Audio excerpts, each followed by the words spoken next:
Boa tarde, pessoal. Bom, dando continuidade à programação do ORCAP 2021.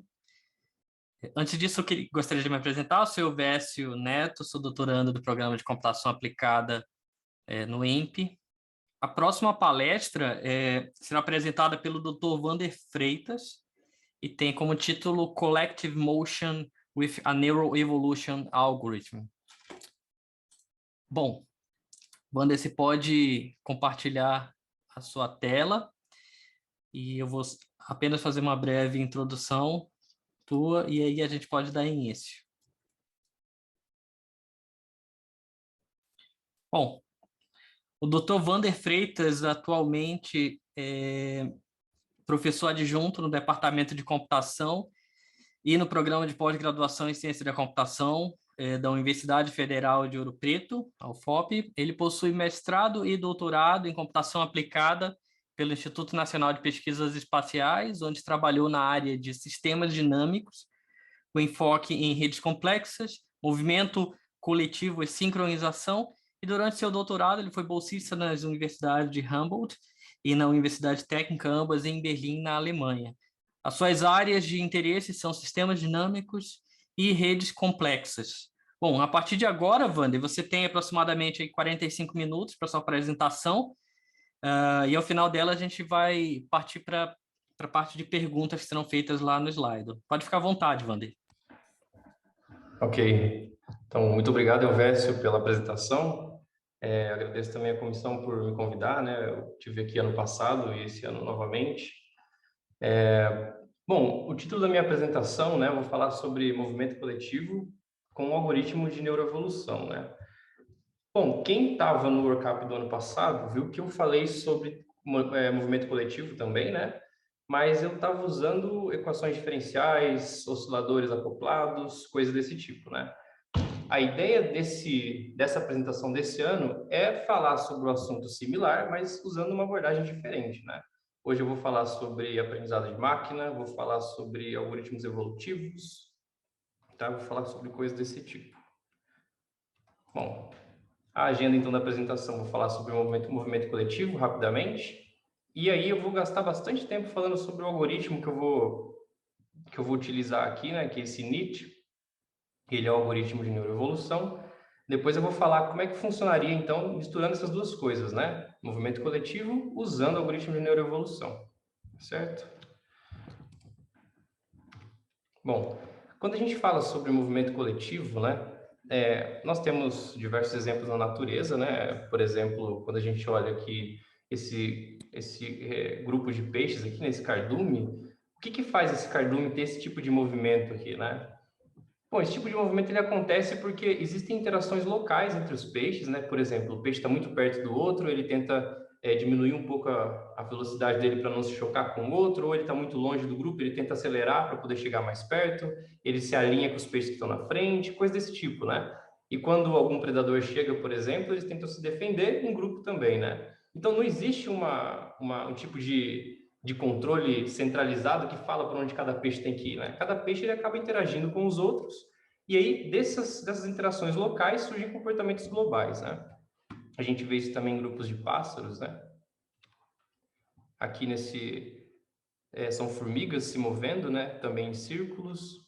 A gente vê também as pessoas, por exemplo, no estádio, né? Você pode ver aquele movimento quando tem um lance interessante, tal, que o pessoal faz aquele movimento na diola, e aí você vê isso se propagando pelo estádio. Então a gente acaba reagindo a isso quando chega perto da gente, né, o movimento. Então são exemplos de movimento coletivo. E o interessante é que a gente pode usar esse tipo de intuição que a gente pega da natureza, né, também na engenharia, né? A gente pode, por exemplo, usar grupos de robôs para executarem um determinado tipo de tarefa, por exemplo, seguindo uma referência ou cobrindo um terreno ou procurando por vítimas em um desastre, né? Por exemplo, vamos imaginar que houve um desmoronamento ou alguma coisa do tipo, em uma mina, por exemplo, né? Tem muitas mineradoras aqui em Minas Gerais, onde eu moro, né? Como é que faz para poder encontrar essas vítimas? Bom, podem existir vários robôs que vão procurando por vítimas, né? Fazendo algum tipo de busca, se movendo em grupo, coisas assim. A gente pode ter também grupos de drones, Hoje cedo teve a apresentação do Dr. Elcio, né? Ele falou bastante sobre drones e aprendizado de máquina. Então, também tem aplicações para isso também, né? Grupos de drones e constelações de satélites, por exemplo. Antigamente, os satélites todos eram sempre gigantescos, né? Muito grandes e pesados. Hoje em dia, existe uma tendência de serem lançados mini satélites, né? E mini satélites em grupos. Então, como é que você faz para poder colocar um grupo de mini satélites em uma determinada órbita e eles, de alguma forma, manterem uma dada formação de voo, né, de movimento? Então, esse é um tipo também de movimento coletivo, né? Aqui um outro exemplo desse artigo de 2016, que inclusive eu vou mostrar, eles usaram o algoritmo NIT, que eu vou falar bastante hoje. Aqui tem vários barquinhos, ó. A ideia desses barquinhos é cobrir uma determinada região de um lago e eles se comunicam entre si, né? Eles têm aqui sinal Wi-Fi, bússola e GPS. Então, cada barquinho sabe onde está, sabe para onde quer ir, porque ele tem uma bússola, né, para se orientar. E eles podem, de alguma forma, também ver quem que está ao redor deles, né? Por outros sensores que não estão mostrando aqui. Então, você pode fazer um grupo de barquinhos, cobrir uma determinada área, se movendo todos de um ponto A a um ponto B, né? Ou, eventualmente, seguirem um barquinho líder, coisa desse tipo. E para que serve isso, né? Bom, você pode usar essa ideia de sensores móveis, né? Por exemplo, eu tenho um lago, eu quero fazer um monitoramento do pH da água, de outras propriedades, eu posso ter vários barquinhos fazendo esses movimentos, né? Beleza, aí agora a gente vem, né? Mas como é que eu implemento esse tipo de coisa para que cada agente, né? Aqui eu vou chamar de agente, mas pensa assim, pode ser um drone, pode ser um barquinho, pode ser um robô que move com rodas, né? Eu vou chamar de agente, esses agentes que se movem, né? Como é que eu faço para implementar esse tipo de interação entre eles, né? Bom, a gente pode partir, por exemplo, de algumas regras simples, né? Nesse artigo aqui de 87, o Reynolds, ele apresentou 3 regras básicas para fazer o movimento, esse movimento coletivo acontecer, né? Por exemplo, a regra de separação, em que eu tenho aqui, ó, esse aqui é o meu agente de referência, né? Um agente qualquer do modelo. Ele enxerga uma região ao redor. Nessa região, ele está vendo 3 outros agentes, né? Então, como que ele faz para poder evitar colisões? Bom, basta que, ao invés de ele continuar indo para essa direção, ele vire, né? E vá nessa direção, o oposto de onde estão os vizinhos, né? Então, aqui ele consegue ver todos esses caras aqui, ver o centro de massa deles e vai para a direção oposta. Posso empregar também uma regra de alinhamento, em que eu tenho aqui todos esses agentes, eu vejo para onde eles estão se movendo, né? Todos eles, essa direção de movimento deles, calculo uma média dessas direções, que vai ser esse azulzinho aqui, né? E eu tento fazer com que o meu agente se alinhe a essa direção média dos meus vizinhos. E uma outra coisa, que é para eu poder fazer os meus agentes se agruparem, é eu pegar, ó, eu vejo aqui todo mundo que eu enxergo, né? Tá dentro desse raio aqui. Esses aqui que estão fora eu não enxergo, né? Porque imagina que cada robozinho ele só consegue ver uma área ao redor, né? Então ele vê essa área. Eu estou vendo esses agentes aqui, eu vejo onde é o centro de massa deles e faço com que o meu agente vá em direção ao centro de massa. Com isso, eu faço com que os meus agentes se agrupem, né? Imagina assim, ó, se eu fico fazendo com que cada agente vá sempre no centro de massa dos vizinhos, no final, né, no limite, o que eu espero? Que eles estejam todos agrupados. E quando eu combino tudo isso, eles vão se alinhar, vai em direção ao centro de massa, vou desviar de quem está muito próximo. Bom, com isso eu consigo obter diversos tipos de movimentos coletivos também, né? E eu posso implementar isso aqui tudo usando equações diferenciais, ordinárias, né, em geral. Aqui eu vou mostrar um exemplo de um vídeo. Deixa eu esperar a propaganda passar aqui, que eu já coloco de volta o vídeo na tela. Esse vídeo aqui, ó, é justamente esse método do Reynolds, né? Essas equações do Reynolds com as 3 regras de interação. Então, aqui nesse caso, os agentes, cada um deles, ele consegue observar uma região ao redor, ele tenta se alinhar com os agentes que estão próximos e vai em direção ao centro de massa dos vizinhos. Com isso, olha só que tipo de comportamento que a gente tem, né? A gente tem um comportamento coletivo aqui, né? Os movimentos, eles são coletivos. Isso aqui foi muito utilizado no final dos anos 80 e começo dos anos 90 em animações, né? Em filmes mesmo, quando você tem que, de alguma forma, simular grupos de pássaros, né? Revoadas de pássaros. Você pode usar esse tipo de modelo aqui. Beleza. E aí, o que a gente fez, né? Em 2018, a gente estava trabalhando com um modelo que era basicamente as 3 regras de Reynolds, mas além disso, a gente também inseriu um novo elemento, né? Não só fazer os agentes se alinharem, ir em direção ao centro de massa dos elementos e evitarem colisões, mas também seguirem um líder, né? Seguir um agente especial, que é esse azulzinho aqui, ó. E aí, como é que isso funcionaria, né? Então, olha só, o azulzinho, ele fica se movendo de forma aleatória, né? Ele faz algumas curvas e tal, mas sempre tentando se manter dentro dessa área, né? E essa área em verde ao redor dele é simplesmente para eu poder localizar o azulzinho e saber mais ou menos onde ele tá posicionado. Mas os outros vão seguindo ele, tá vendo? Então, de alguma forma, eles interagem entre si, né? Olhando uma região próxima, e eles também sabem o tempo todo onde que está o agente em azul, para tentar seguir ele. E aí, para seguir ele, também utiliza algumas regras, como alinhamento, né? Esse tipo de coisa. Vou passar para frente um pouco o vídeo. É isso que acontece. Então, eu consigo fazer meus agentes seguirem o líder. Ok. Uma outra coisa que a gente trabalhou foi, a gente olhou para esse modelo de partículas com dinâmica de osciladores acoplados, né? Aqui nesse caso eu tenho 2 equações diferenciais, essa primeira é para posição, né? Então aqui eu tenho velocidade, esse EI teta K vai me dar velocidade, a posição da minha partícula é o RK, né? Sem ponto. O RK1 uma variável complexa em que a parte real é minha coordenada X e a parte imaginária é minha coordenada Y. Para eu integrar isso aí no tempo, eu uso essas equações aqui. Então aqui em cima isso aqui é basicamente o modelo uniciclo, né, que é muito utilizado em robótica móvel. E essa parte de baixo aqui me dá a dinâmica da direção de movimento, né? Então, me diz o quanto que eu tenho que virar para a direita ou para a esquerda, né? E aqui eu estou utilizando um sistema de osciladores acoplados, né?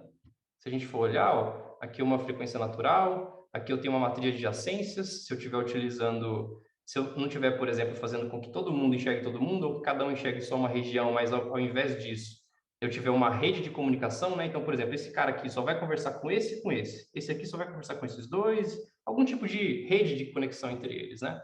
Eu posso representar via uma matriz de adjacências, e aí eu posso acoplar essas fases, que aqui também é minha direção de movimento, dessa forma. E aí eu posso, a depender do sinal desse valor K aqui, que é o meu parâmetro de ganho, se for positivo ou negativo, eles vão todos seguirem para uma mesma direção ou eles vão seguir para direções opostas, né? E se eles seguem para direções opostas, o que acontece aqui, ó, é que o centro de massa não se move, né? E eles vão para as direções se cancelam entre si. Esse modelo foi introduzido em 2007, né? E a gente trabalhou bastante nesse modelo também, inclusive 2 artigos saíram esse ano. Esse artigo aqui, especificamente, foi sobre ele que eu falei ano passado no workshop, né? Falei bastante sobre ele, alguns experimentos que nós fizemos para as partículas se moverem em círculos, formarem clusters e coisas do tipo. E esse aqui, que é o mais recente, além de ter essa comunicação entre os agentes, o que a gente faz é inserir também um pouco de atraso de comunicação. Ou seja, eu recebo a informação dos meus vizinhos não instantaneamente, mas um tempo depois, né? Esse tipo de sistema, por exemplo, a gente pode pensar, se eu quiser fazer, por exemplo, barquinhos, né? Ficarem se movendo em círculos para ficar recolhendo dados de um determinado lago, por exemplo, e eles estão muito longe entre si e existe algum tipo de delay na comunicação. Então, a gente pode também investigar qual que é o efeito desse atraso de comunicação, né? Foi isso que a gente viu nesse segundo artigo aqui. Bom, beleza. Eu estava acostumado a trabalhar sempre com equações diferenciais, né? Mas aí me veio uma pergunta. Inclusive, essa pergunta, ela me veio no primeiro ano de doutorado, né? Eu estava fazendo a disciplina de neurocomputação com o professor Quiles. E aí a pergunta era, poderia construir algum tipo de controle desse, né, para o movimento coletivo, usando redes neurais artificiais?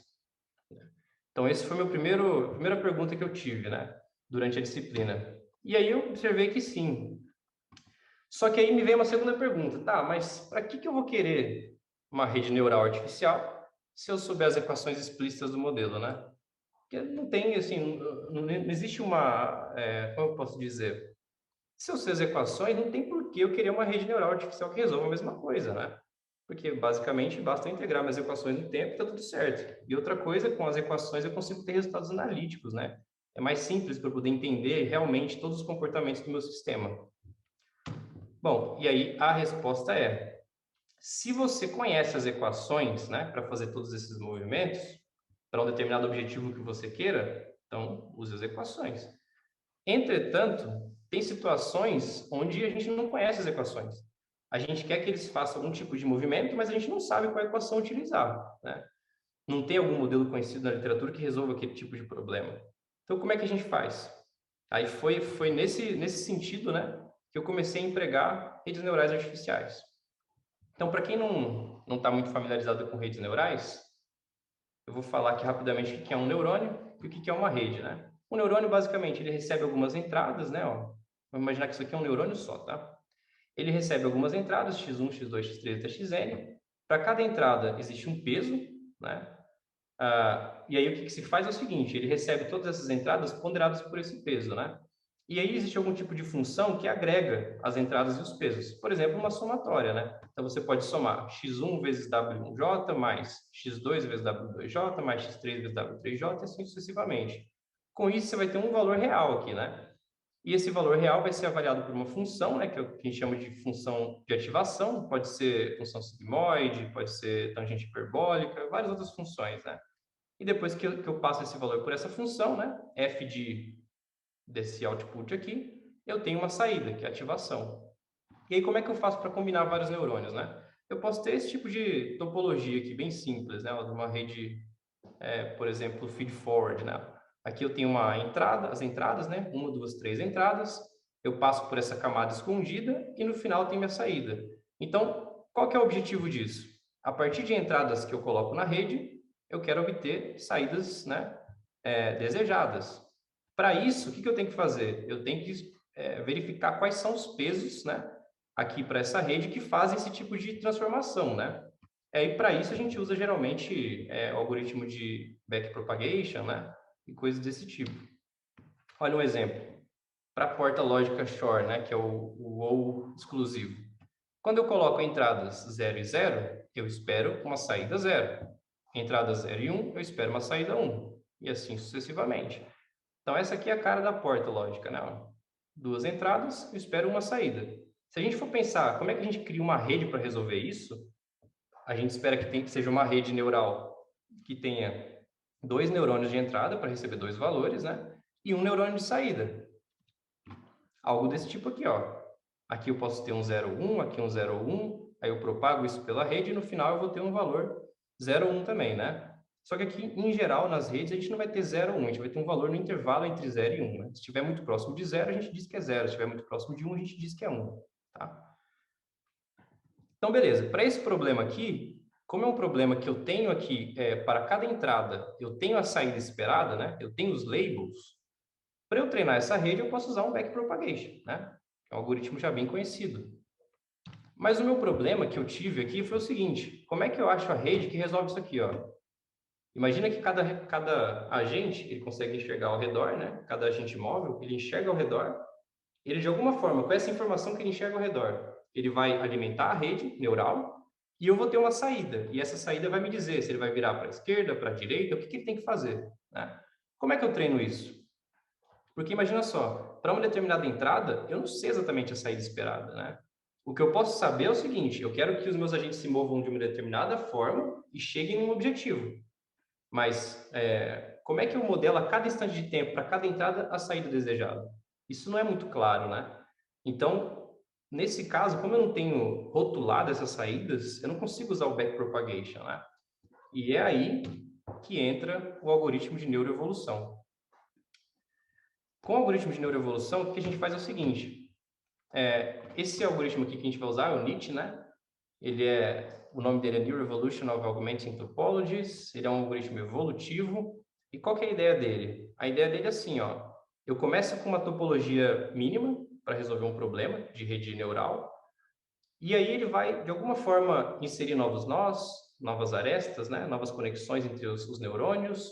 Ele vai treinar também os pesos da rede para que a minha rede atenda a um determinado objetivo.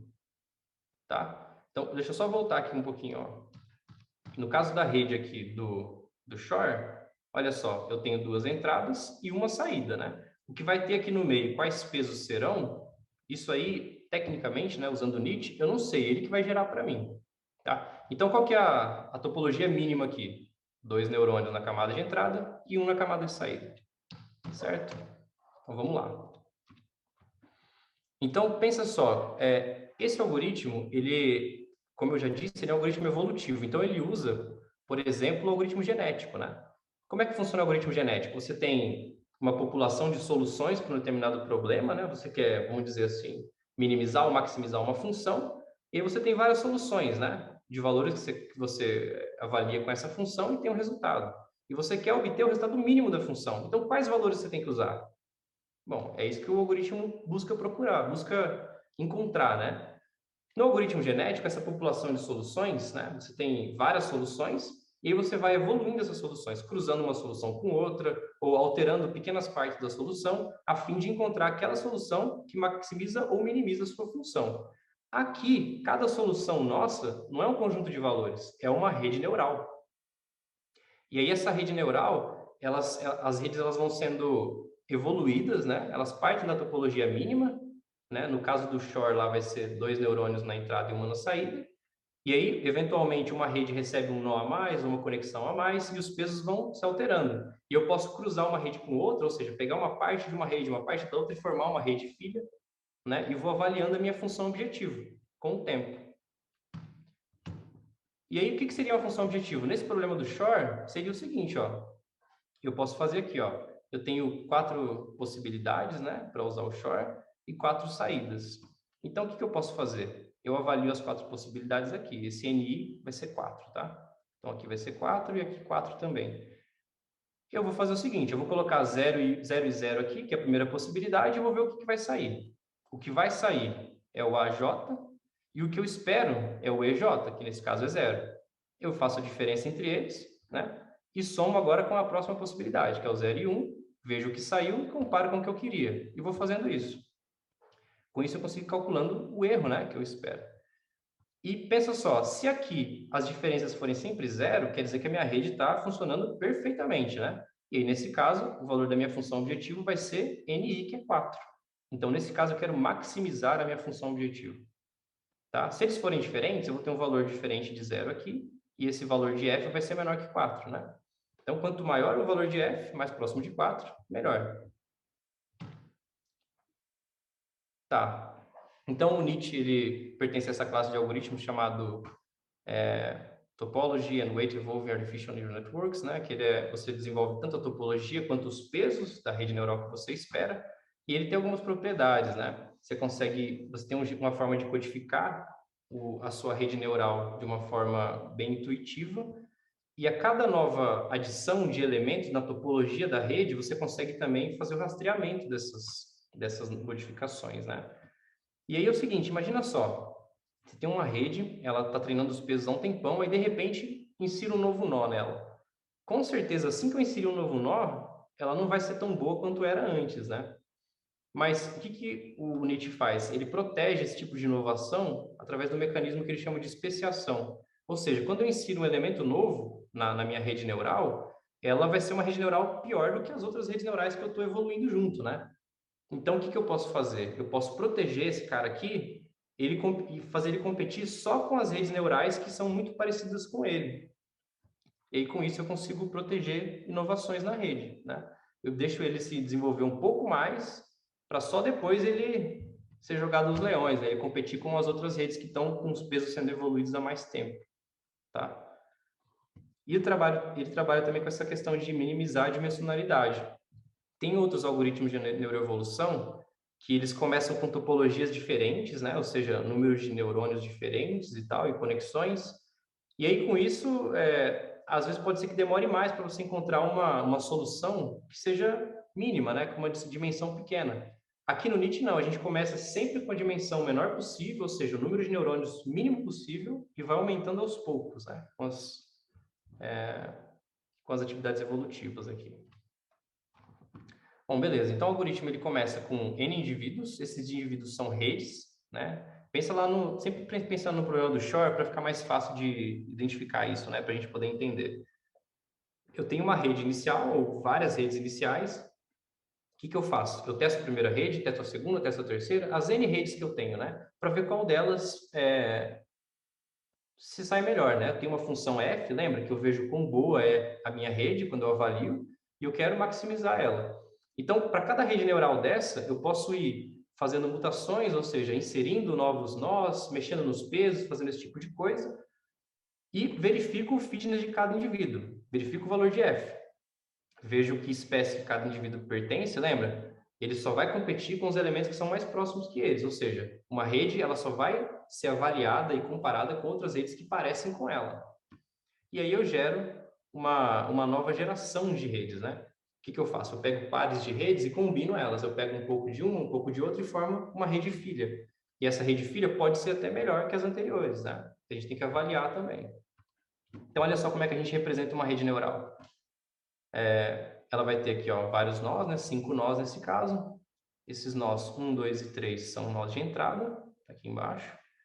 O nó 4 é um nó escondido, né? A camada escondida. E o nó 5 é um nó de saída. Eu tenho aqui, ó, a conexão do 1 para o 4, tá aqui. O peso é 0,7, tá habilitado. E o número de inovação é 1, tá? O que é esse número de inovação? Conforme eu vou adicionando nós ou conexões, esse número ele vai sendo incrementado para eu poder guardar quando exatamente aquela inovação aconteceu, né? Tenho conexão do 2 para o 4, o peso é 0,5 e assim sucessivamente. O do 2 para o 5 está desabilitada, então você pode ver que o 2 para o 5 não tem nada, né? Tenho várias conexões, eu posso ter inclusive loops, tá vendo? A conexão vai nessa direção, mas também nessa, né? Mesmo esse cara sendo da camada de saída. Então eu consigo representar dessa forma. E aí, o que eu faço na hora de mutar, né? Posso adicionar uma conexão. Então, aqui eu vou adicionar a conexão entre 3 e o 4. Então, aqui é a minha representação. Para eu colocar entre 3 e o 4, basta eu colocar mais uma conexão aqui, né? Ó. E o número de inovação dela vai ser 7, tá? Aqui embaixo eu posso também adicionar um nó. Sempre que eu vou adicionar um nó, eu tenho que adicionar ele no lugar de uma aresta, tá? Então, eu vou remover essa aresta da 3 para o 5. Tá aqui, ó, desabilitei. Insiro uma aresta do 3 para o 6 e do 6 para o 5. Aqui, ó, 3 para o 6 e 6 para o 5. Certo? E aí, como todo algoritmo evolutivo, né, eu tenho também a questão do crossover, cruzar soluções. Então, eu tenho uma rede aqui do lado esquerdo, que vou chamar de pi1, e a outra rede, que é o pi2. Elas têm topologias diferentes. Como é que eu faço para cruzar? Eu alinho os números de inovação. Então, essa rede aqui, o número de inovação 1 vai ficar alinhado com o número de inovação 1 da segunda, o 2, o 3 só tem na de baixo, no de, 5, na de cima não tem número de inovação 3, né? 4 com 4, 5, 6, 7, 8. Esses caras aqui, ó, que não tem um correspondente na outra, a gente chama de disjuntos, né? São os disjuntos. E esses aqui que são a mais, né? Ou seja, eles estão além do intervalo de uma outra rede, eles são o que a gente chama de excesso. E aí, desses dois pais aqui, sai esse filho, que é... Ó, eu verifico que desses dois está desabilitado, né? Para eu desabilitar essa conexão é porque ela já existia. Então, eu desabilitei depois dela existir. Então, eu mantenho desabilitado. 2 para o 4 está igual, mantenho. 3 para o 4 só tem nessa, mas eu vou manter. Aqui está desabilitado, 2 para o 5, mantenho desabilitado. Pego essa conexão, pego essa, essa e essa. Com isso, eu tenho essa rede aqui, ó, que é a filha dessas duas. Beleza? E essa ideia de você alinhar com os números de inovação, isso aí permite que você não precise ficar fazendo análise topológica da rede a cada iteração, né? Imagina que complicado seria você, cada vez que você for cruzar duas redes, você ficar analisando se é possível fazer uma conexão ou outra, né? Então, os números de inovação eles são importantes para isso. Beleza. E aí você consegue fazer aquele negócio que eu falei, de proteger a inovação com especiação, né? Então, imagina só, eu adicionei uma coisa nova numa rede, ou acabei de criar uma rede a partir de duas. Essa rede, como os pesos dela são combinações de pesos de duas redes, né, tem conexões que veio de uma rede, de nó que veio de outra, ela certamente não vai performar bem na próxima iteração do método, né? Ela vai ficar ruim. Então, o que eu posso fazer? Eu posso calcular esse delta aqui, ó, que é para verificar o quão longe ou quão próximo estão duas redes. Então, eu pego uma rede qualquer lá e uma segunda rede, né? Duas redes. Como é que eu comparo elas? Eu faço aquele alinhamento, verifico o número de excessos e o número de disjuntos, né? Disjuntos e excesso. Depois que eu faço isso, eu calculo esse valor aqui, isso aqui vai me dar uma distância entre elas, né? O quão próximas elas são, o quão parecidas ou não. É uma medida de similaridade, né? Se essa medida for menor que um dado threshold, que é um parâmetro do modelo, eu digo que elas participam da mesma espécie. Então, elas vão competir só entre elas. Eu não vou fazer uma rede de uma espécie competir com uma rede de outra espécie, né? E aí, com isso, eu consigo saber, ó, aqui é o valor das redes competindo entre a mesma espécie, aqui é o valor médio da população inteira de fitness, do valor F. Lembra aquele valor que vai de 0 a 4? Então, aqui, ó, é o valor desse fitness só dentro da espécie e aqui o valor médio da população inteira. Aí eu consigo saber se essa população vai crescer ou não, né? Se a espécie vai crescer ou não. Se esses caras aqui, eles forem em pouco número e o fitness deles é alto, então provavelmente essa espécie vai crescer. Agora, se por um motivo, né, ou o fitness é pequeno ou a população é muito grande, esse valor de F e J, né, com a população grande vai ficar pequeno. Isso vai fazer com que o número de elementos dessa espécie também diminua. Tá certo? Então, vamos só ver um exemplo aqui, né? Ó. Mesmo exemplo lá do Shor. Se eu pegar essa função objetivo e aplicar no init, né? Ó, então, eu vou ter lá no meu init a rede mais simples possível, né? Como condição inicial. Ela vai ter 2 nós de entrada e um nó de saída, né? Como a gente vê aqui na porta lógica mesmo. Então, eu coloco aqui uma população. Eu quero ter uma população de 150 redes neurais que eu vou evoluir ao mesmo tempo, elas vão cruzar entre si, vai ter todo esse tipo de coisa que eu falei anteriormente, né? Para a gente poder ter uma rede que seja ótima ou subótima, né? No nosso caso aqui. E como é que a gente sabe se ela é boa? A gente avalia a função f, lembra? Então, beleza. Tenho 150, vou usar a função de ativação sigmoide, é uma função que vai do valor de 0 a 1, né? Ela tem uma cara assim, né? Aqui eu tenho as probabilidades de adicionar novas conexões ou deletar conexões, adicionar nós ou deletar nós, de eu fazer mudança nos pesos também da rede. Enfim, tem vários outros parâmetros, né? Em geral, quando você baixa o pacote, né, para trabalhar, tem alguns exemplos já com esses parâmetros aqui já todos preenchidos e muita coisa dá para aproveitar, mas outras você tem que pensar no seu problema, né? Uma coisa importante por exemplo, aqui eu estou forçando a barra, né? Eu estou adicionando e deletando conexões e nós com a probabilidade super alta, né? 0,5 e 0,2. Isso aqui geralmente a gente coloca valor pequeno, sabe? Por exemplo, 1%, 3%.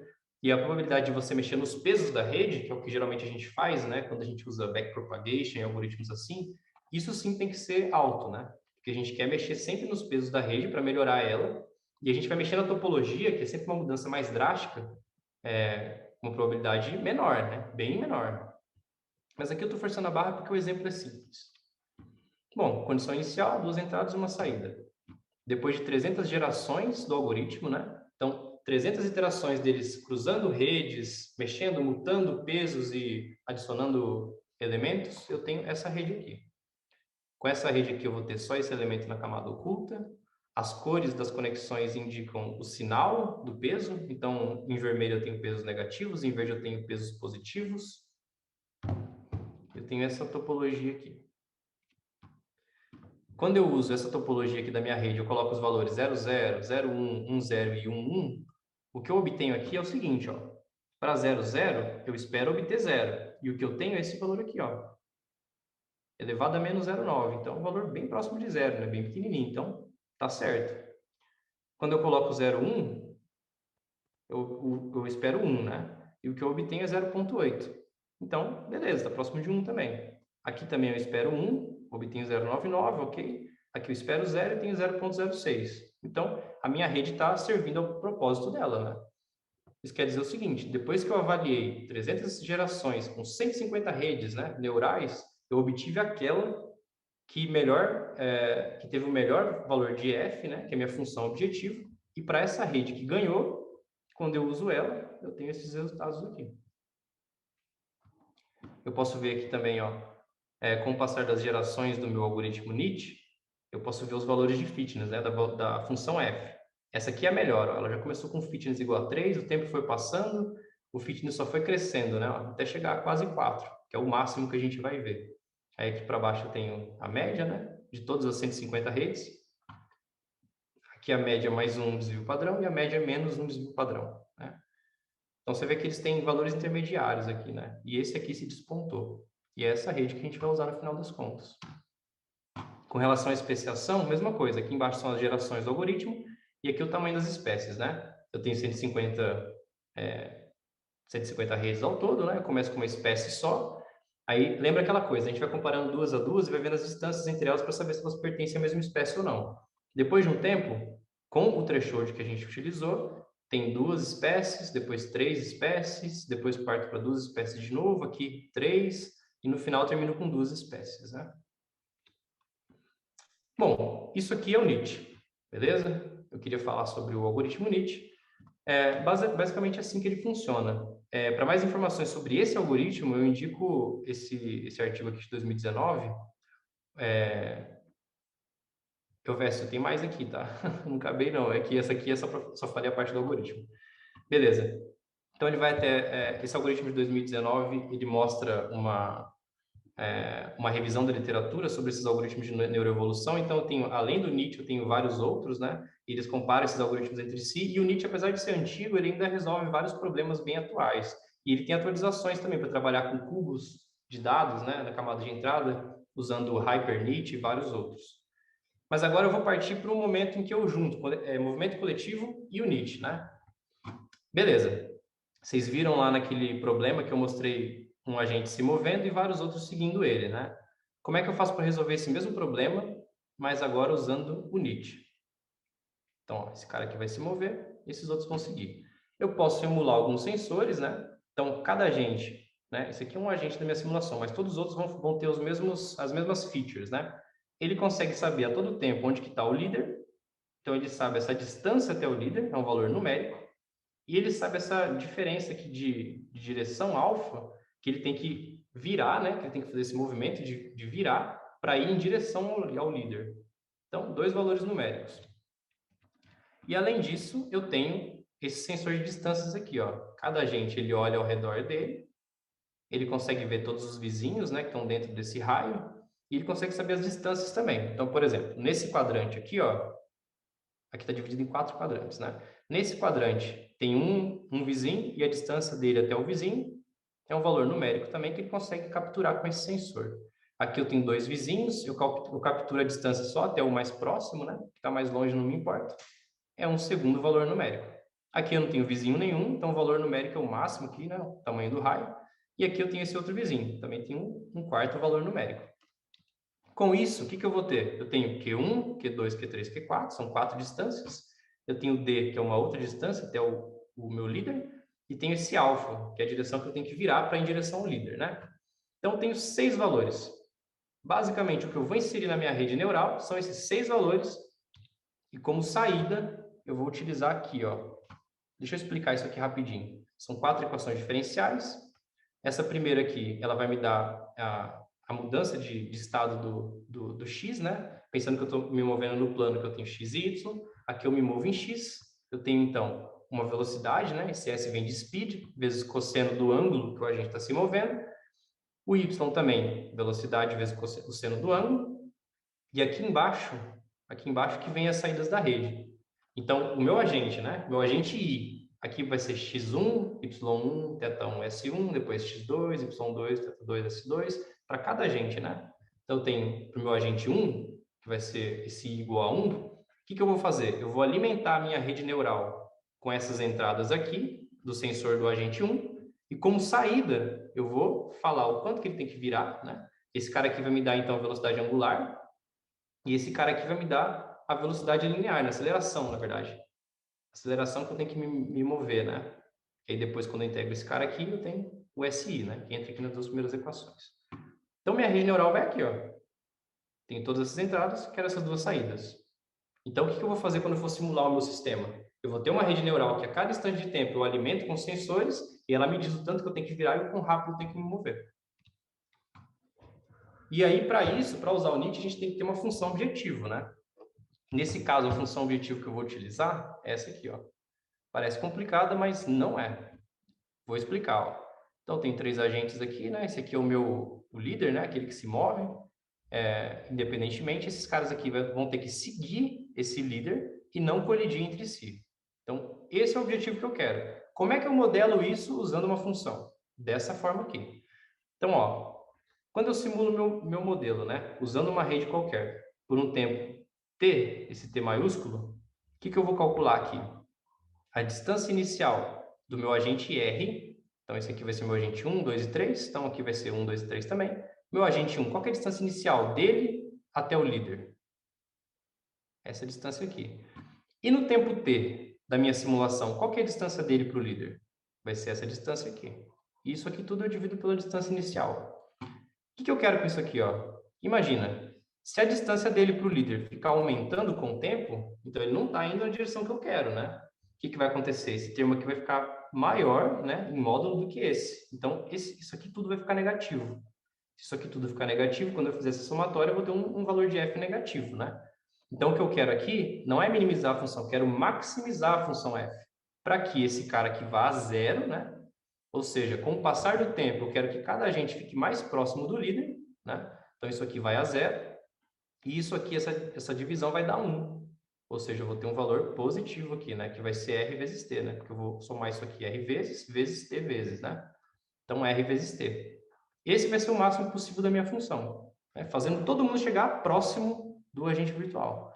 Mas, além disso, eu não quero que eles colidam. Então, eu tenho que penalizar essa função caso haja uma colisão. E como é que eu faço isso? Eu uso essa equação S.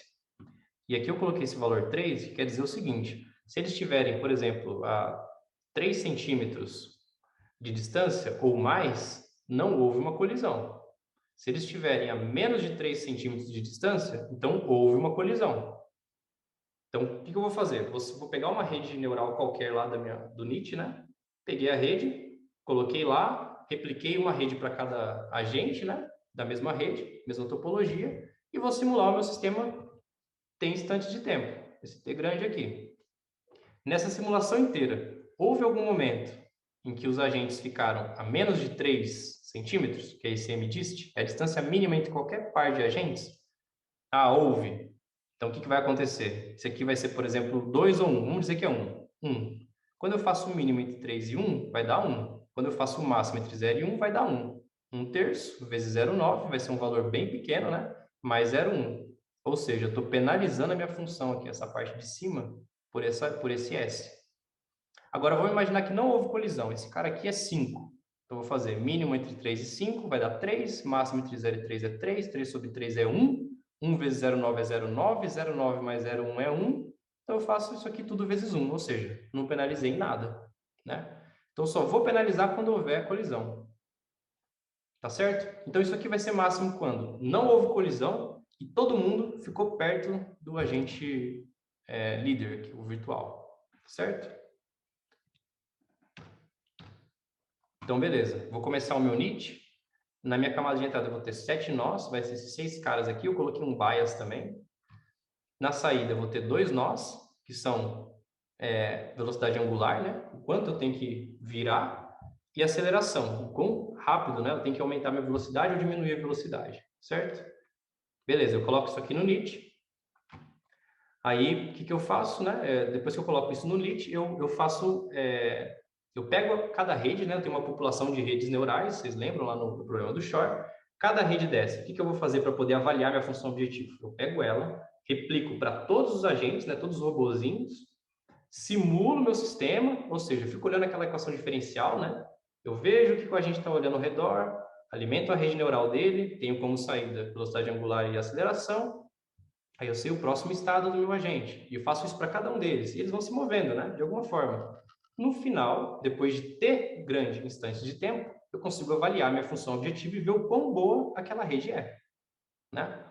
Então, é isso que o NIT vai fazer. Ele vai para cada rede daquela, para avaliar a função objetiva, ele tem que simular o meu sistema de agentes, né? Então, eu usei aqui uma população de 50 redes neurais em 1.500 gerações, né? 1.500 iterações do NIT para poder encontrar uma rede boa. Aqui outros parâmetros. E aí, no final, eu encontrei essa rede aqui, ó. Com essas entradas, essas saídas. Olha só que interessante, ela tem alguns loops, né? Ó. Em vermelho eu tenho conexões com pesos negativos, em verde com pesos positivos.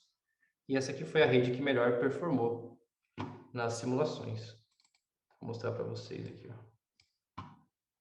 Olha só um exemplo. O azul está se movendo e os outros carinhas estão tentando não colidir entre si. Eventualmente há uma colisão ou outra, né?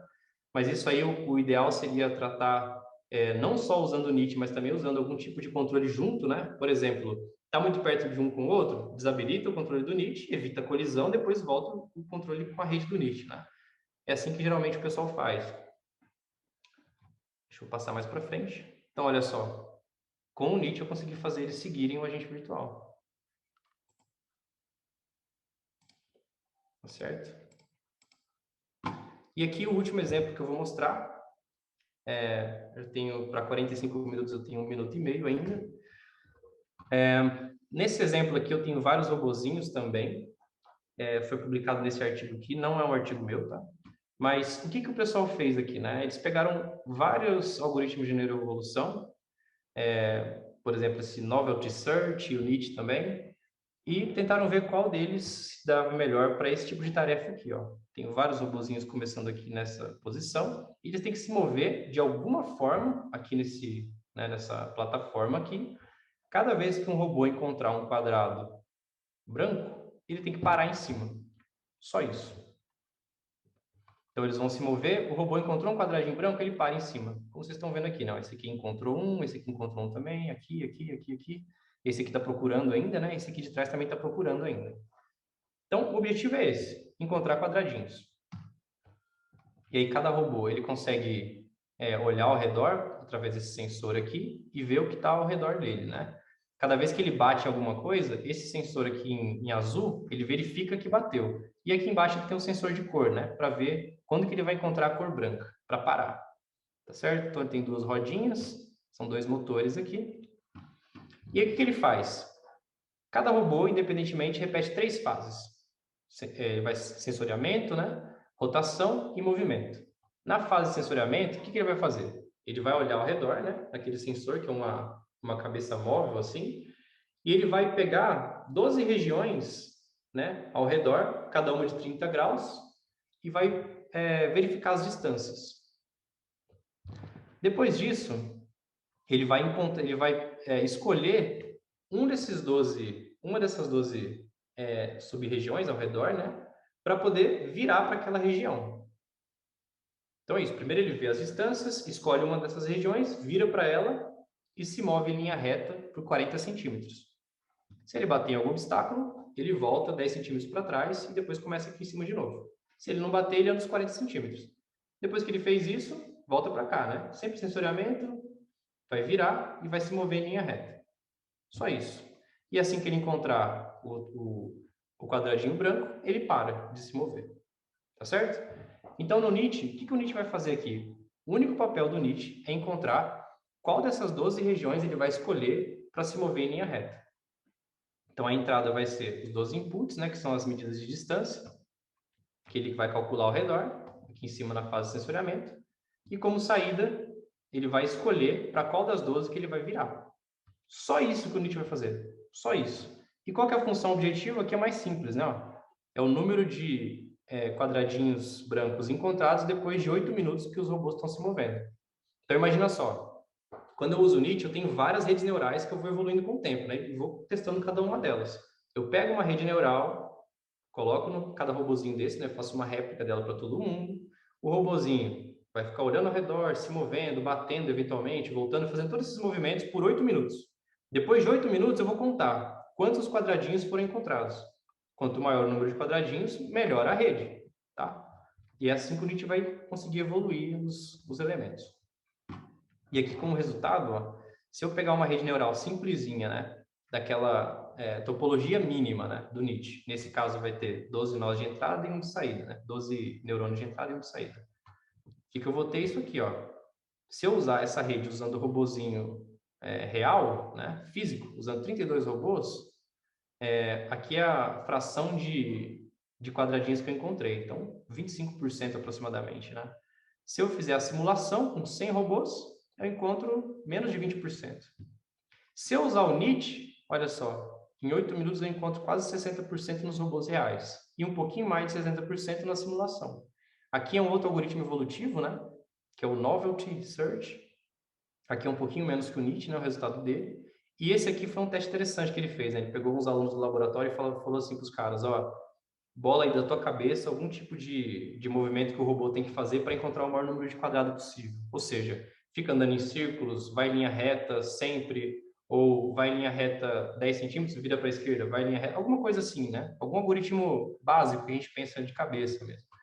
Os alunos deles fizeram várias estratégias e, em média, é isso aqui que eles conseguem. Ó. Menos de 50% dos alvos encontrados em 8 minutos.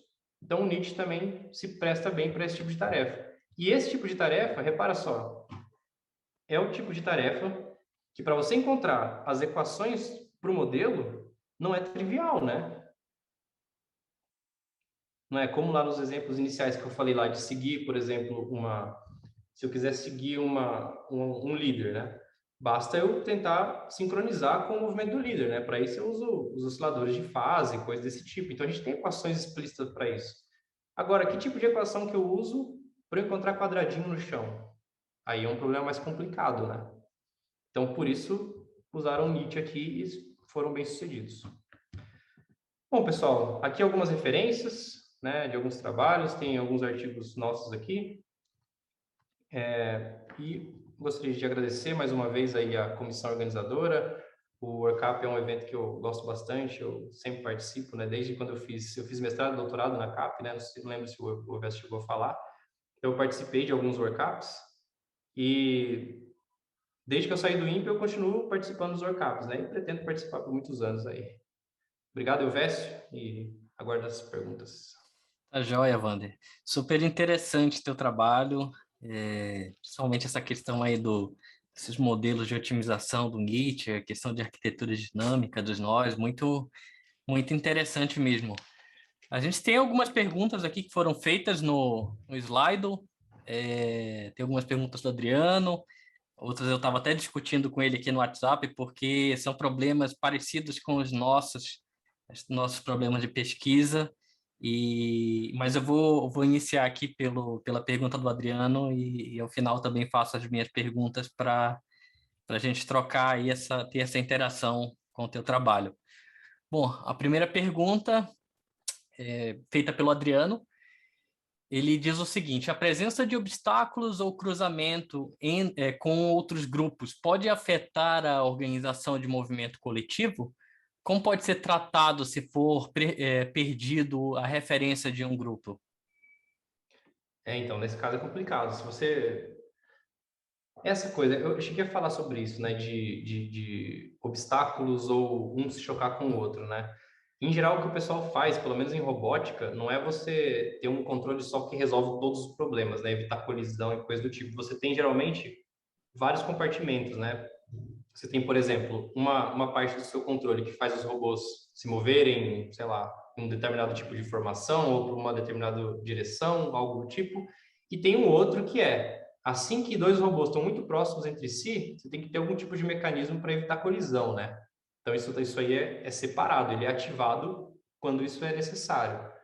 E, bom, isso é uma coisa, né? Agora, grupos diferentes, quando eles se encontram, eu não sei como resolver, depende do seu problema, né? Eu acho que eu vai até numa pergunta que eu gostaria de fazer. Caso exista um target a mais, por exemplo, um alvo a mais, acho que isso vai muito em conta com o que o Adriano colocou na pergunta dele, que é a questão de cruzamento entre grupos. Por exemplo, você tem dois targets se movendo em posições distintas e em algum momento esses targets se cruzam. Então, teria como tratar esse problema dentro do algoritmo ou seria uma coisa que não foi abordada dentro dele, assim, não por necessidade, mas pelo o enfoque dele? Então, esse último trabalho, né, que é de encontrar os quadradinhos, não foi eu que fiz, né? Inclusive foi apresentado numa conferência que eu estava, em 2017, bem interessante. Nesse trabalho, eles não trataram colisão, não, cara. O que eles fizeram foi o seguinte: o robozinho bateu em algum lugar, ou seja, né, não evita a colisão, ela acontece. Assim que ela acontece, ele vai para trás e começa de novo as fases de sensoriamento, se move para a direita ou para a esquerda e vai em linha reta. É assim que faz. No meu caso, eu coloquei a questão de tratar colisões ou cruzamentos, né, no NIT mesmo, para ele poder encontrar uma rede neural que fizesse com que os agentes se movessem e evitassem as colisões.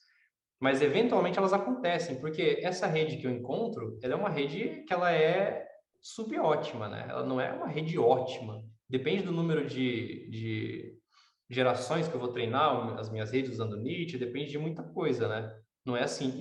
Outro problema desses algoritmos evolutivos é que existem infinitas soluções, né? Esse é um problema. Rede neural é um negócio complicadíssimo, porque é o seguinte, ó. Imagina só, você tem uma rede com uma determinada topologia, você treina os pesos dela, sem mexer a topologia, você tem um resultado. Se você tiver uma rede com uma topologia ligeiramente diferente, a depender dos pesos que ela tiver, ela pode ter o mesmo resultado. Ou seja, esse problema aí você tem infinitas soluções, né? Você pode ter redes com várias topologias, a depender do peso, o resultado é o mesmo. Então, poxa, é complicado, né? Sim, bastante complicado mesmo. Cada problema ele é bem generalizado. A gente tem outra pergunta aqui da Marcele Coelho, do INPE também. Ela pergunta o seguinte: quais são os principais desafios das técnicas baseadas em agentes inteligentes para a resolução de problemas de forma coletiva e colaborativa? As principais técnicas. Ah, bom, vou falar sobre algumas coisas que eu já li e poucas que eu mexi, né? O que o pessoal faz muito é, por exemplo, quando você pensa em robótica colaborativa, né? Tem vários vídeos na internet, inclusive, vocês podem procurar no YouTube, tem uns vídeos bem interessantes, de, por exemplo, coisa básica, né? Você tem uma caixinha de fósforo, sei lá, que caiu no chão e você quer fazer ela ser guardada de novo no armário. Existem alguns trabalhos que o pessoal faz o seguinte, tem um robô móvel que vai lá, pega essa caixinha de fósforo e leva até próximo do armário. Aí tem um outro robozinho que ele consegue escalar, ele tem uns atuadores diferentes. Aí esse robozinho móvel passa a caixinha de fósforo pro robozinho que consegue escalar. Aí ele escala e sobe o armário. Chega lá em cima, ele coloca onde tem que colocar. Então, existem várias coisas desse tipo, né? Usando redes neurais, usando, enfim, vários tipos de controles e coisas do tipo, né? Agora, quando a gente pensa em movimento coletivo no sentido de vários agentes iguais, né, que querem se agrupar e se moverem para uma determinada direção, uma coisa que pode resolver é a questão dos osciladores, né, porque eles podem se sincronizar e irem na mesma direção. E existem também outros controles mais complicados, né? Tem muitos outros elementos para você não só fazer eles irem na mesma direção, mas se agruparem, por exemplo, na forma de um pentágono, de um quadrado, um círculo, e esse círculo se mover como sendo um corpo rígido, né? Isso é um pouco mais complicado, mas é possível também. Enfim, equações diferenciais, inteligência artificial, você mistura tudo isso e dá bom. É verdade. Bom, tem mais algumas perguntas aqui. Vou ler uma pergunta do Rafael Marinho, da CAP. Ele pergunta se existe alguma biblioteca, de repente em C ou em Python, para implementação disso. E principalmente para drones, no caso, né? Acho que seria uma aplicação que ele gostaria de utilizar. Tá. Bom, o que eu faço e o que eu já fiz é utilizar esses simuladores de robôs, né? Por exemplo, existe um simulador que chama Argus, que é bem legal. ARGOS, Argus. Ele é bem interessante, eu já usei, inclusive ele foi desenvolvido por um grupo que um dos desenvolvedores, ele é o Vito Triani, ele trabalha em Roma. Inclusive eu fui visitar ele 2 vezes já lá, eu trabalhei nesse simulador dele um pouco também. Esse simulador é bem interessante, porque ele já tem, por exemplo, tem vários drones e robozinhos com rodas, né, que existem aí para vender na indústria, que no simulador de robôs, você já tem essa física do robô implementada. Então, por exemplo, o robozinho, ele tem uma dada fricção, né, nas rodas, ele pode, dependendo do terreno, ele pode escorregar um pouco ou não, ele pode, de repente, dar uma rodada em falso da roda. Ele tem o tamanho dele, ele tem alguns sensores, esses sensores possuem ruídos, né? O sensor não é 100%, né? Mesmo que você esteja vendo ao seu redor, pode ser que a informação chegue ruidosa, né? Você tem alguns erros e tal. Os simuladores simulam tudo isso. E aí o que você pode fazer é usar o NIT junto com eles. Tem implementação do NIT em Python, tem implementação em C. Aí você implementa no NIT dentro do simulador, porque vários desses simuladores permitem que você use código C, código Python para implementar essas coisas, né? E aí você pode encontrar, por exemplo, uma rede que resolva o problema usando um determinado tipo de robô ou drone que você queira, com os atuadores e sensores desse drone, com toda a física dele já implementada, e aí você pode, né, fazer isso. Ou usar esses modelos de sincronização aí, de equações diferenciais que eu uso também, implementa isso em C e usa o simulador. Porque aí sim, né? No meu caso lá, as partículas eventualmente podem passar uma em cima da outra, né? Isso aí eu poderia tratar no código, mas não tratei, não. Agora, no caso do simulador de robô, se um robô chegar na frente do outro, ele vai bater e não vai passar, porque o simulador, ele simula mesmo essa física do ambiente, né? É uma coisa interessante. Bom, vou fazer mais uma pergunta aqui. Uhum.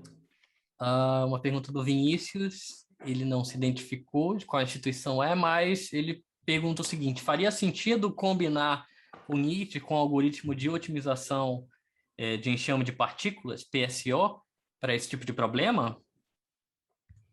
Então, eu não sei se faria muito sentido, porque o Nietzsche em si, né, ele já é um algoritmo evolutivo, né? O que o Nietzsche faz? Ele é um algoritmo genético, né? Algoritmo genético, que é bem conhecido já, né? Só que aí, ao invés das soluções serem, por exemplo, um vetor de soluções, né, um vetor X que tem, por exemplo, de dimensão n, né? Imagina assim, você tem uma função que você quer otimizar, maximizar ou minimizar, é uma função que vai do Rn em R, beleza? Então, o que você vai ter para avaliar essa função? Você vai ter um vetor X de dimensão n, né? No caso do Nietzsche, você não tem um vetor de valores, né? De dimensão n, você tem uma rede neural. Então, você vai ter várias redes neurais, que são várias soluções para o seu problema, e aí você faz aquelas operações evolutivas, né? Agora, esse algoritmo de partículas, eu não sei exatamente de otimização usando partículas, né? Com o PSO, eu não sei exatamente onde que ele entraria aí, não. Pode ser que já existam coisas desse tipo, né? Procura aí depois se existe algum algoritmo de evolução de redes, né? Ou de neuroevolução que usa o PSO, mas eu desconheço. Show de bola. Bom, tem algumas outras perguntas aqui que foram feitas, mas acredito que as pessoas podem entrar em contato também direto com você aí, contar seu e-mail na tela, Certamente. certo? Eu também tenho algumas perguntas que talvez eu faça quando você vier aqui pelo INPE, né, quando tiver tudo normal, Uhum. aí trazer um cafezinho mineiro pra gente. Com certeza, com certeza. E é isso. Gostaria de te agradecer novamente, Vander, em nome da organização do Workup. E, e é isso. Muito obrigado. Eu que agradeço e eu espero ter atingido meu objetivo, né? Que não era só falar de movimento coletivo, mas também mostrar mais uma ferramenta aí para resolver outros problemas, né? Às Com vezes você tem que certeza. resolver um problema com a rede neural, mas que rede que você vai escolher? Às vezes o algoritmo evolutivo funciona, às vezes não é a melhor opção, mas aí caso a caso. Obrigado. É isso. Obrigado.